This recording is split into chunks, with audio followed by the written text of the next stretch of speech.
Body fluids and circulation. You have learned that all living cells have to be provided with nutrients, oxygen, and other essential substances. Also, the waste or harmful substances produced have to be removed continuously for healthy functioning of tissues. It is therefore essential to have efficient mechanisms for the movement of these substances to the cells and from the cells. Different group of animals have evolved different methods for this transport. Simple organisms like sponges and coelentrates circulate water from their surroundings through their body cavities to facilitate the cells to exchange these substances. More complex organisms use special fluids within their bodies to transport such materials. Blood is the most commonly used body fluid by most of the higher organisms, including humans, for this purpose. Another body fluid, lymph, also helps in the transport of certain substances. In this chapter, you will learn about the composition and properties of blood and lymph tissue fluid, and the mechanism of circulation of blood is also explained herein. Blood is a special connective tissue consisting of a fluid matrix, plasma, and formed elements. Plasma is a straw-colored viscous fluid constituting nearly 55% of the blood. 90 to 92% of plasma is water, and proteins contribute 6 to 8% of it. Fibrinogen, globulins, and albumins are the major proteins. Fibrinogens are needed for clotting or coagulation of blood. Globulins primarily are involved in defense mechanisms of the body, and the albumins help in osmotic balance. Plasma also contains a small amount of minerals like Na positive, Ca2 positive, Mg2 positive, HCO3 negative, Cl negative, etc. Glucose, amino acids, lipids, etc. are also present in the plasma as they are always in transit in the body. Factors for coagulation or clotting of blood are also present in the plasma in an inactive form. Plasma without the clotting factor is called serum. Formed elements. Erythrocytes, leukocytes, and platelets are collectively called formed elements, figure 18.1, and they constitute nearly 45% of the blood. Erythrocytes or red blood cells, RBCs, are the most abundant of all the cells in blood. A healthy adult man has on an average 5 millions to 5.5 millions of RBCs per cube of blood. RBCs are formed in the red bone marrows in the adults. RBCs are devoid of nucleus in most of the mammals and are biconcave in shape. They have a red colored iron containing complex protein called hemoglobin, hence the color and name of these cells. A healthy individual has 12 to 16 grams of hemoglobin in every 100 ml of blood. These molecules play a significant role in transport of respiratory gases. RBCs have an average lifespan of 120 days, after which they are destroyed in the spleen, that is graveyard of RBCs. Leukocytes are also known as white blood cells, WBCs, as they are colorless due to the lack of hemoglobin. They are nucleated and are relatively lesser in number, which averages 6,000 to 8,000 per cube of blood. Leukocytes are generally short-lived. We have two main categories of WBCs, granulocytes and agranulocytes. Neutrophils, eosinophils, and basophils are different types of granulocytes, while lymphocytes and monocytes are the agranulocytes. Neutrophils are the most abundant cells, that is 60 to 65% of the total WBCs, and basophils are the least, 0.5 to 1% among them. Neutrophils and monocytes, 6 to 8%, are phagocytic cells which destroy foreign organisms entering the body. Basophils secrete histamine, serotonin, heparin, etc. and are involved in inflammatory reactions. Eosinophils, that is 2 to 3%, resist infections and are also associated with allergic reactions. Lymphocytes, that is 20 to 25%, are of two major types, B and T forms. Both B and T lymphocytes are responsible for immune responses of the body. Platelets, also called thrombocytes, are cell fragments produced from megakaryocytes, special cells in the bone marrow. Blood normally contains 1.5 to 3.5 lakh platelets per cube. Platelets can release a variety of substances, most of which are involved in the coagulation or clotting of blood. A reduction in their number can lead to clotting disorders, which will lead to excessive loss of blood from the body. Blood groups. As you know, blood of human beings differ in certain aspects through it.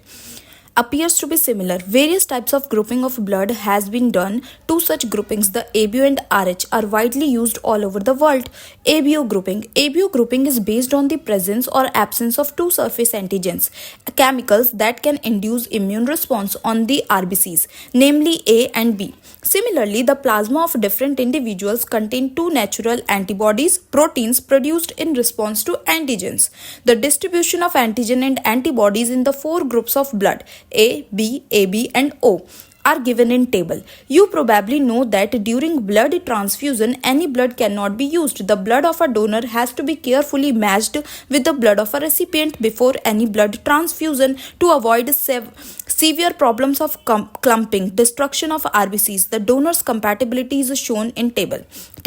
Blood groups and donor compatibility. Blood group A, antigen on RBC is A, antibody in plasma is anti-B, donors group are A and O. Blood group B, antigen on RBCs is B, antibodies in plasma are anti-B, and donors group are B and O. Blood group AB, antigen on RBCs A, B, antibodies in plasma nil, donors blood group AB, A, B and O. Blood group O, antigen on RBCs no, antibodies in plasma anti-A and anti-B, donors group is O. From the above mentioned table, it is evident that blood group O blood can be donated to persons with any other blood group and hence O group individuals are called universal donors. Persons with AB group can accept blood from persons with AB as well as other group of blood. Therefore, such persons are called universal recipients. RH grouping. Another antigen, the RH antigen, similar to one present in rhesus monkeys, hence RH, is also observed on the surface of RBCs of majority in nearly 80% of humans. Such individuals are called RH positive and those in whom these antigen is absent are called RH negative. An RH negative person, if exposed to RH positive blood, will form specific antibodies against the RH antigens. Therefore, RH group should also be matched before transfusion. A special case of RH incompatibility mismatching has been observed between the RH negative blood of a pregnant mother with RH positive blood of the fetus. RH antigens of the fetus do not get exposed to the RH negative blood of the mother in the first pregnancy as the two bloods are well separated by the placenta. However, during the delivery of the first child, there is a possibility of exposure of the maternal blood to small amounts of the RH positive blood from the fetus. In such cases, the mother starts preparing antibodies against RH antigen in her blood. In case of her subsequent pregnancies, the RH antibodies from the mother, RH negative, can leak into the blood of the fetus, RH positive, and destroy the fetal RBCs. This could be fatal to the fetus or could cause severe anemia and jaundice to the baby. This condition is called erythroblastosis fetalis. This can be avoided by administering anti-RH antibodies to the mother immediately after the delivery of the first child. Coagulation of blood. You know that when you cut your finger or hurt yourself, your wound does not continue to bleed for a long time. Usually the blood stops flowing after some time. Do you know why? Blood exhibits coagulation or clotting in response to an injury or trauma. This is a mechanism to prevent excessive loss of blood from the body. You would have observed a dark reddish brown scum formed at the site of a cut or an injury over a period of time. It is a clot or coagulum formed mainly of a network of threads called fibrins in which dead and damaged form elements of blood are trapped. Fibrins are formed by the conversion of inactive fibrinogens in the plasma by the enzyme thrombin. Thrombins in turn are formed from another inactive substances present in the plasma called prothrombin. An enzyme complex thrombokinase is required for the above reaction. This complex is formed by a series of linked enzymic reactions, that is cascade process, involving a number of factors present in the plasma in an inactive state. An injury or trauma stimulates the platelets in the blood or release certain factors which activate the mechanism of coagulation. Certain factors released by the tissues at the site of injury also can initiate coagulation. Calcium ions play a very important role in clotting. Lymph tissue fluid. As the blood passes through the capillaries in tissues, some water along with many small water soluble substances move out into the spaces between the cells of tissues, leaving the larger proteins and most of the formed elements in the blood vessels. This fluid released out is called the interstitial fluid or tissue fluid. It has the same mineral distribution as that in plasma. Exchange of nutrients, gases, etc. between the blood and the cells always occur through this fluid. An elaborate network of vessels called the lymphatic system collects this fluid and drains it back to the major veins. The fluid present in the lymphatic system is called the lymph. Lymph is a colorless fluid containing specialized lymphocytes which are responsible for the immune responses of the body. Lymph is also an important carrier for nutrients, hormones, etc. Fats are absorbed through lymph in the lacteals present in the intestinal villi. Circulatory pathways. The circulatory patterns are of two types, open or closed. Open circulatory system is present in arthropods and mollusks, in which blood pumped by the heart passes through large vessels into open spaces or body cavities called sinuses. Annelids and chordates have a closed circulatory system in which the blood pumped by the heart is always circulated through a closed network of blood vessels. This pattern is considered to be more advantageous as the flow of fluid can be more precisely regulated. All vertebrates possess a muscular chambered heart. Fishes have a two-chambered heart with an atrium and a ventricle. Amphibians and the reptiles, except crocodiles, have a three-chambered heart with two atria and a single ventricle. Whereas crocodiles, birds and mammals possess a four-chambered heart with two atria and two ventricles. In fishes, the heart pumps out deoxygenated blood which is oxygenated by the gills and supplied to the body parts, from where deoxygenated blood is returned to the heart. Single circulation. In amphibians and reptiles, the left atrium receives oxygenated blood from the gills, lungs, skin, and the right atrium gets deoxygenated blood from the other body parts. However, they get mixed up in the single ventricle which pumps out mixed blood. Incomplete double circulation. In birds and mammals, oxygenated and deoxygenated blood received by the left and right atria is respectively passes on to the ventricles of the same sides. The ventricles pump it out without any mixing up. That is, two separate circulatory pathways are present in these organisms. These animals have double circulation. Let us study the human circulatory system. Human circulatory system, also called the blood vascular system, consists of a muscular chambered heart, a network of closed branching blood vessels and blood, the fluid which is circulated. Heart, the mesodermally derived organ, is situated in the thoracic cavity in between the two lungs, slightly tilted to the left. It has the size of a clenched fist. It is protected by a double-walled membranous bag, pericardium, enclosing the pericardial fluid. Our heart has four chambers, two relatively small upper chambers called artery and two larger lower chambers called ventricles. A thin muscular wall called the interarterial septum separates the right and the left atria, whereas a thick-walled, the interventricular septum separates the left and the right ventricles. The atrium and the ventricles of the same side are separated by a thick fibrous tissue called the arterioventricular septum. However, each of these septa are provided with an opening through which the two chambers of the same side are connected. The opening between the right atrium and the right ventricle is guarded by a valve formed of three muscular flaps or cusp, the tricuspid valve, whereas a bicuspid or mitral valve guards the opening between the left atrium and the left ventricle. The openings of the right and the left ventricles into the pulmonary artery and the aorta respectively are provided with the semilunar valves. The valves in the heart allows the flow of blood only in one direction, that is from the atria to the ventricles and from the ventricles to the pulmonary artery or aorta. These valves prevent any backward flow. The entire heart is made of cardiac muscles. The walls of ventricles are much thicker than that of atria. A specialized cardiac musculature called the nodal tissue is also distributed in the heart. A patch of this tissue is present in the right upper corner of the right atrium called the sinoatrial node (SAN). Another mass of this tissue is seen in the lower left corner of the right atrium close to the atrioventricular septum called the atrioventricular node (AVN). A bundle of nodal fibers, atrioventricular bundle (AV bundle), continues from the AVN, which passes through the atrioventricular septa to emerge on the top of the interventricular septum and immediately divides into a right and left bundle. These branches give rise to minute fibers throughout the ventricular musculature of the respective sides and are called Purkinje fibers. The nodal musculature has the ability to generate action potentials without any external stimuli, that is, it is autoexcitable. However, the number of action potentials that could be generated in a minute vary at different parts of the nodal system. The SAN can generate the maximum number of action potentials, that is 70 to 75 per minute, and is responsible for initiating and maintaining the rhythmic contractile activity of the heart. Therefore, it is called the pacemaker. Our heart normally beats 70 to 75 times in a minute, average is 72 beats per minute.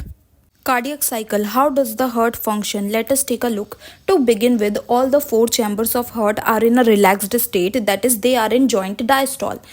As the tricuspid and bicuspid valves are open, blood from the pulmonary veins and vena cava flows into the left and the right ventricle respectively through the left and right arteria. The semilunar valves are closed at this stage. The SAN now generates an action potential which stimulates both the arteria to undergo a simultaneous contraction, the arterial systole. This increases the flow of blood into the ventricles by about 30%. The action potential is conducted to the ventricular side by the AVN and AV bundle, from where the bundle of His transmits it through the entire ventricular musculature. This causes the ventricular muscles to contract. Ventricular systole. The artery undergoes relaxation, that is diastole, coinciding with the ventricular systole. Ventricular systole increases the ventricular pressure, causing the closure of tricuspid and bicuspid valves due to the attempted backflow of blood into the arteria. As the ventricular pressure increases further, the semilunar valves guarding the pulmonary artery right side and the aorta left side are forced open, allowing the blood in the ventricles to flow through these vessels into the circulatory pathways. The ventricles now relax ventricular diastole and the ventricular pressure falls, causing the closure of semilunar valves, which prevents the backflow of blood into the ventricles. As the ventricular pressure declines further, the tricuspid and bicuspid valves are pushed open by the pressure in the arteria exerted by the blood, which was emptied into them by the veins. The blood now once again moves freely to the ventricles. The ventricles and arteria are now again in a relaxed joint diastole state as earlier. Soon the SAN generates a new action potential and the events described above are repeated in that sequence and the process continues. This sequential event in the heart, which is cyclically repeated, is called the cardiac cycle, and it consists of a systole and diastole of both the arteria and ventricles. As mentioned earlier, the heart beats 72 times per minute, that is, that many cardiac cycles are performed per minute. From this, it could be deduced that the duration of a cardiac cycle is 0.8 seconds. During a cardiac cycle, each ventricle pumps out approximately 70 ml of blood, which is called the stroke volume. The stroke volume multiplied by the heart rate, that is number of beats per minute, gives the cardiac output. Therefore, the cardiac output can be defined as the volume of blood pumped out by each ventricle per minute and averages 5000 ml or 5 liters in a healthy individual. The body has the ability to alter the stroke volume as well as the heart rate and thereby the cardiac output. For example, the cardiac output of an athlete will be much higher than that of an ordinary man. During each cardiac cycle, two prominent sounds are produced which can be easily heard through a stethoscope. The first sound, lub, is associated with the closure of the tricuspid and bicuspid valves, whereas the second sound, dub, is associated with the closure of the semilunar valves. These sounds are of clinical diagnostic significance. Electrocardiograph ECG. You are probably familiar with this scene from a typical hospital television show.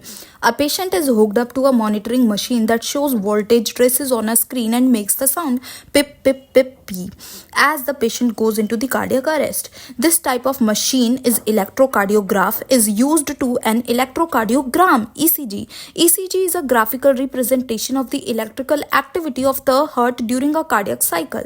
To obtain a standard ECG, as shown, a patient is connected to a machine with 3 electrical leads, one to each wrist and to the left ankle, that continuously monitor the heart activity. For a detailed evaluation of the heart's function, multiple leads are attached to the chest region. Here we will talk only about a standard ECG. Each peak in the ECG is identified with a letter from P to T that corresponds to a specific electrical activity of the heart. The P wave represents the electrical excitation or depolarization of the atria, which leads to the contraction of both the atria. The QRS complex represents the depolarization of the ventricles, which initiates the ventricular contraction. The contraction starts shortly after Q and makes the beginning of the systole. The T wave represents the return of the ventricles from excited to normal state, that is repolarization. The end of the T wave marks the end of a systole. Obviously, by counting the number of QRS complexes that occur in a given time period, one can determine the heartbeat rate of an individual. Since the ECGs obtained from different individuals have roughly the same shape for a given lead configuration, any deviation from this shape indicates a possible abnormality or disease. Hence, it is of great clinical significance. Double circulation. The blood flows strictly by a mixed route through blood vessels, the arteries and veins. Basically, each artery and vein consists of three layers: an inner lining of squamous endothelium, the tunica intima, a middle layer of smooth muscle and elastic fibers, the tunica media, and an external layer of fibrous connective tissue with collagen fibers, the tunica externa. The tunica media is comparatively thin in the veins. As mentioned earlier, the blood pumped by the right ventricle enters the pulmonary artery, whereas the left ventricle pumps blood into the aorta. The deoxygenated blood pumped into the pulmonary artery is passed on to the lungs, from where the oxygenated blood is carried by the pulmonary veins into the left atrium. This pathway constitutes the pulmonary circulation. The oxygenated blood entering the aorta is carried by a network of arteries, arterioles, and capillaries to the tissues, from where the deoxygenated blood is collected by a system of venules, veins, and vena cava and emptied into the right atrium. This is the systemic circulation. The systemic circulation provides nutrients, oxygen, and other essential substances to the tissues and takes carbon dioxide and other harmful substances away for elimination. A unique vascular connections exist between the digestive tract and liver called hepatic portal system. The hepatic portal vein carries blood from intestine to the liver before it is delivered to the systemic circulation. A special coronary system of blood vessels is present in our body exclusively for the circulation of blood to and from the cardiac musculature. Regulation of cardiac activity. Normal activities of the heart are regulated intrinsically, that is auto-regulated by specialized muscles, that is nodal tissue. Hence the heart is called myogenic. A special neural center in the medulla oblongata can moderate the cardiac function through autonomic nervous system ANS. Neural signals through the sympathetic nerves part of ANS can increase the rate of heartbeat, the strength of ventricular contraction, and thereby the cardiac output. On the other hand, parasympathetic neural signals, another component of ANS, decreases the rate of heartbeat, speed of conduction of action potentials, and thereby the cardiac output. Adrenal medullary hormones can also increase the cardiac output. Disorders of circulatory system: high blood pressure, hypertension. Hypertension is the term for blood pressure that is higher than normal, that is 120/80. In this measurement, 120 mmHg millimeters of mercury pressure is the systolic or pumping pressure, and 80 mmHg is the diastolic or resting pressure. If repeated checks of blood pressure of an individual is 140/90, 140/90 or higher, it shows hypertension. High blood pressure leads to heart diseases and also affects vital organs like brain and kidney. Coronary artery disease (CAD). Coronary artery disease, often referred to as atherosclerosis, affects the vessels that supply blood to the heart muscle. It is caused by deposit of calcium, fat, cholesterol, and fibrous tissues, which makes the lumen of arteries narrower. Angina. It is also called angina pectoris, a symptom of acute chest pain, appears when no enough oxygen is reaching the heart muscle. Angina can occur in men and women of any age, but it is more common among the middle-aged and elders. It occurs due to conditions that affect the blood flow. Heart failure. Heart failure means the state of heart when it is not pumping blood effectively enough to meet the needs of the body. It is sometimes called congestive heart failure because congestion of the lungs is one of the main symptoms of this disease. Heart failure is not the same as cardiac arrest, that is when the heart stops beating, or a heart attack when the heart muscle is suddenly damaged by an inadequate blood supply. Summary: vertebrates circulate blood, a fluid connective tissue in their body, to transport essential substances to the cells and to carry waste substances from there. Another fluid, lymph tissue fluid, is also used for the transport of certain substances. Blood comprises of a fluid matrix, plasma and formed elements. Red blood cells, RBCs, erythrocytes, white blood cells, WBCs, leukocytes and platelets. Thrombocytes constitute the formed elements. Blood of humans are grouped into A, B, AB and O systems based on the presence or absence of two surface antigens, A, B, on the RBCs. Another blood grouping is also done based on the presence or absence of another antigen called rhesus factor, Rh, on the surface of RBCs. The spaces between cells in the tissues contain a fluid derived from the blood called tissue fluid. This fluid, called lymph, is almost similar to blood except for the protein content and the formed elements. All vertebrates and a few invertebrates have a closed circulatory system. Our circulatory system consists of a muscular pumping organ, a heart, a network of vessels, and a fluid, blood. Heart has two arteries and two ventricles. Cardiac musculature is autoexcitable. Sinoatrial node (SAN) generates the maximum number of action potentials per minute, that is 70 to 75 per minute, and therefore it sets the pace of the activities of the heart. Hence, it is called the pacemaker. The action potential causes the artery and then the ventricles to undergo contraction, systole, followed by their relaxation, diastole. The systole forces the blood to move from the artery to the ventricles and to the pulmonary artery and the aorta. The cardiac cycle is formed by sequential events in the heart, which is cyclically repeated and is called the cardiac cycle. A healthy person shows 72 such cycles per minute. About 70 ml of blood is pumped out by each ventricle during a cardiac cycle, and it is called the stroke or beat volume. Volume of blood pumped out by each ventricle of heart per minute is called the cardiac output, and it is equal to the product of stroke volume and the heart rate, approx 5 liters. The electrical activity of the heart can be recorded from the body surface by using electrocardiograph, and the recording is called electrocardiogram, which is of clinical importance. We have a complete double circulation, that is two circulatory pathways, namely pulmonary and systemic, are present. The pulmonary circulation starts by the pumping of deoxygenated blood by the right ventricle, which is carried to the lungs where it is oxygenated and returned to the left atrium. The systemic circulation starts with the pumping of oxygenated blood by the left ventricle to the aorta, which is carried through all the body tissues, and the deoxygenated blood from there to collected by the veins and returned to the right atrium. Though the heart is autoexcitable, its functions can be moderated by neural and hormonal mechanisms.